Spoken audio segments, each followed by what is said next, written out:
Okay, so I'm actually lying down if you're wondering, I'm a little bit tired. But this is a video I would like to make because I have just watched a video from 2 years ago, and the girl in it is talking about an exchange she had with the amazing atheist, who's a well-known YouTuber. I don't know all the details of that because I haven't followed it, but what really matters is what she said in the video. Um, and I'll put a link below this so you can see the context. But basically, she gave the impression that she had been a feminist. Well, she said she had identified herself as a feminist, and she felt that it was a place. This is the impression I got, at least from her description, that she felt it was a way that she could vacuum her frustrations with what she saw as sexism in the world, but or in society. But then she ended up being coming across as quite bigoted and, as she put it, sort of describing her stance and her positions in a way that was misinterpreted. So the impression I got from the video is that she somewhat looked back on that and regretted it. The title of her video is Disillusioned with Feminism, and she says at the end that she doesn't hate feminists or feminism, but she no longer wants to be tagged with that. Now I find this video very interesting because it's not the first time I've seen something like this. She also quoted, by the way, Karen Strahan, who is also a well-known YouTuber, and she's very outspoken in her critique of modern-day feminism. I've seen a few of Karen Strahan's videos, and I've got a lot of respect for a lot of the things she says. She makes her point in a very rational and intelligent and comprehensive way, and she really does hold feminist absurdities to account. Um, it's sort of been a phenomenon in the last few years, especially online, where there has been a very clear response to the rise in the sense of third wave feminism. I always stress third wave feminism when I make these videos because I do believe it is important to look at different stages of feminist history. And I have never spoken out against, for example, first wave or even second wave feminism, which I believe were largely about genuine egalitarianism. I mean, if we look at first wave feminism, we generally think of the suffragettes, for example. Now, I have seen very, very few people dispute that what they were doing was important and justified and right. I mean, no rational person can say that women shouldn't have a vote. That's blatantly ridiculous. And a lot of other fundamental things that early feminists were pushing for were absolutely based on basic human rights. Those were issues that really no reasonable person could debate against.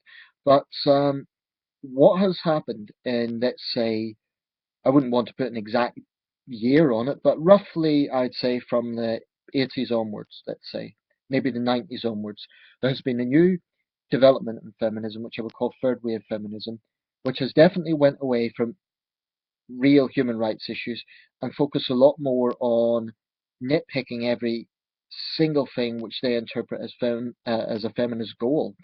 And basically, they have absolutely endorsed a victimhood mentality. And it comes down basically to this siege mentality where the whole world is out to get them.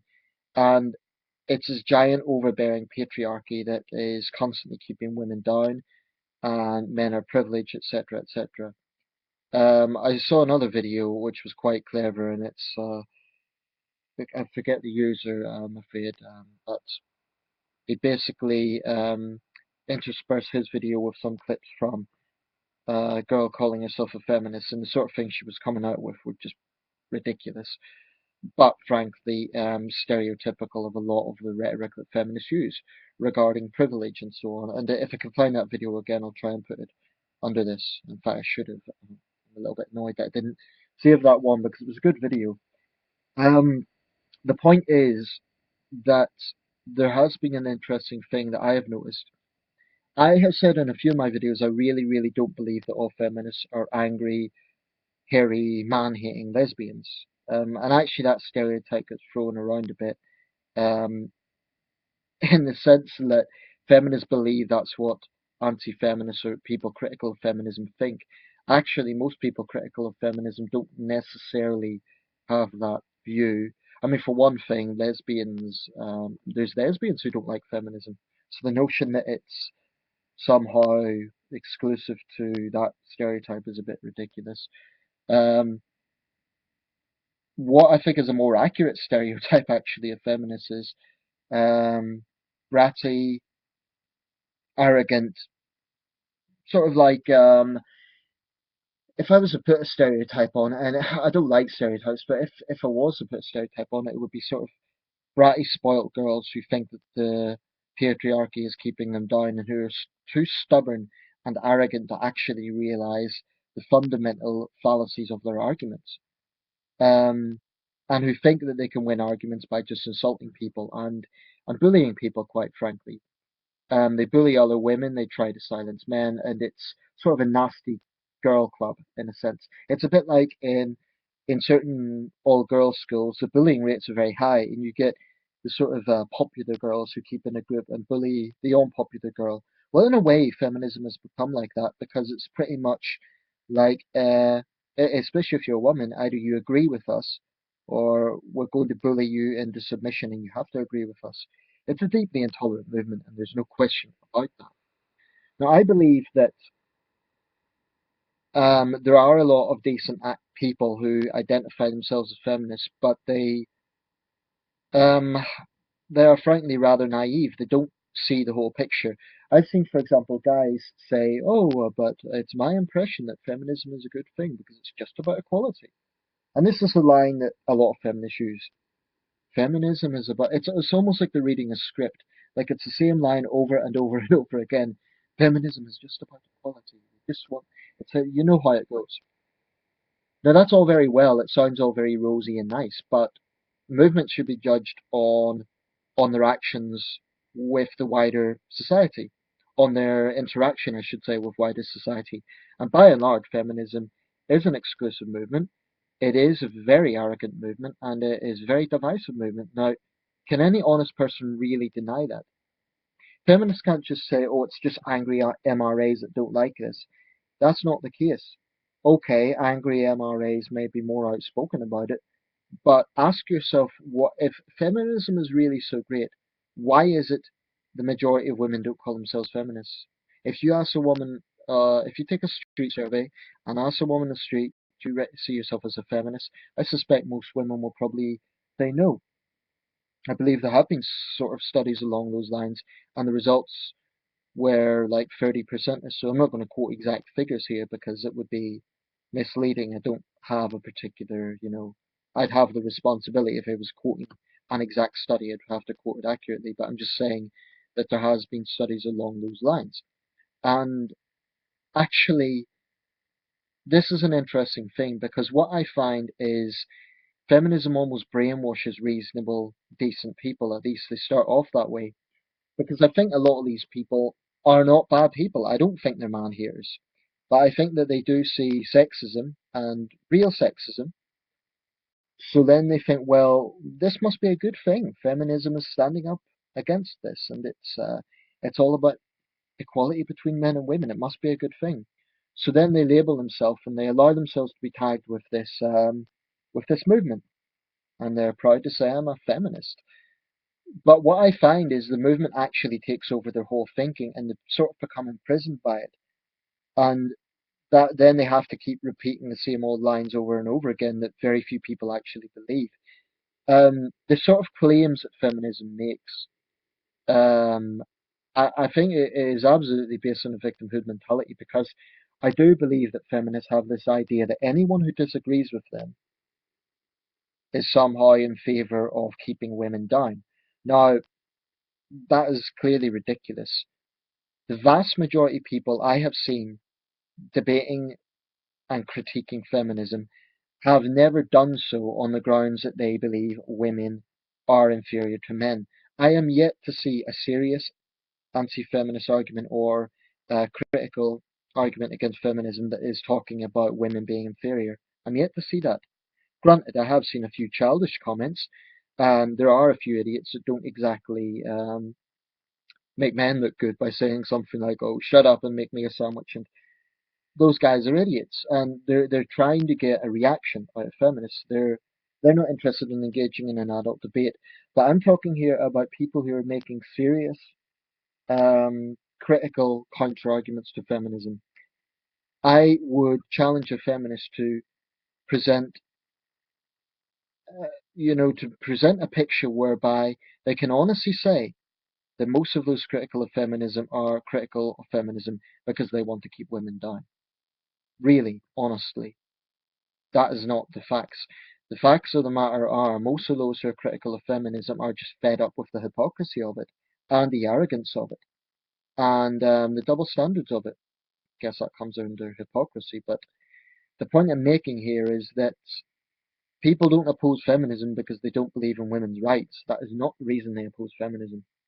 The reason that so many people and so many men are outspoken against feminism is because they see it for what it is, or at least what it has become, which is a thoroughly dishonest and, in many ways, a thoroughly unpleasant movement that shouts down dissent, that arrogantly believes it is above all scrutiny, that does explicitly divide men and women, and constantly fosters a victimhood mentality. Now, the feminist logic is that if a man and a woman are in an argument, I mean, God help any man that gets into an argument with a feminist, because immediately he may as well draw a moustache on his face and call himself Adolf Hitler, because they have a very powerful way of manipulating any given argument so that they're the victims and the person they're arguing with is the oppressor.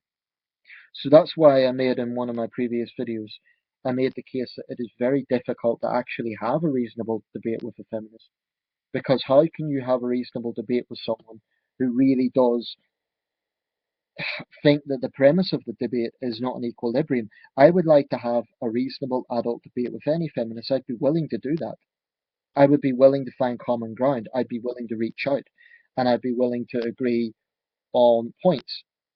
But what I'm not willing to do is sort of sit down and listen to casual insults from feminists saying you're a chauvinist pig and you're going to agree with me and that's it. Because that is frankly how the movement acts. It's pretty much, I mean, I got the Time 100 today, and that's a list of the 100, in their view, most influential people in the world. I think that's somewhat flawed. In my opinion, there's too many celebrities there, but that's beside the point. There was an article about Emma Watson, and I would recognize that within the feminist movement, she has become quite a prominent figure. So I don't dispute her influence. I do believe she's influential. But the writer basically dismissed critics as being idiots, and the whole point about he for she was on the surface it looked like moderate feminism trying to be inclusive. But if you look a little bit deeper, what it actually came down to was a rather patronizing attitude of, oh, but we're going to invite men as long as they agree and as long as we do what we tell them. So actually, I can't read Emma Watson's mind. I don't know what her real intention is. But as for the campaign, I'm very skeptical of it. I don't believe the real intention is trying to make men feel involved. I think the real intention is trying to improve feminism's image. Because in many Western countries, feminism's image has justifiably been very controversial in recent years. Um, and yet there's a peculiar thing about this. Despite the fact most people wouldn't identify themselves as a feminist, feminist lobbies seem to have a very large level, in my view, of disproportionate media platforms. I mean, pretty much every major political party in the United Kingdom, for example, does buy into the feminist agenda. That's why we have, for example, the Minister for Women and Equality. Now, why not just the Minister for Equality? That would be, if I was Prime Minister, what I would have, I would keep a ministry or a Department of Equality, but what I would do is have it genuinely address all issues of egalitarianism. So yes, I would ensure that it focuses on women's issues, but I would also make sure it focuses on men's issues.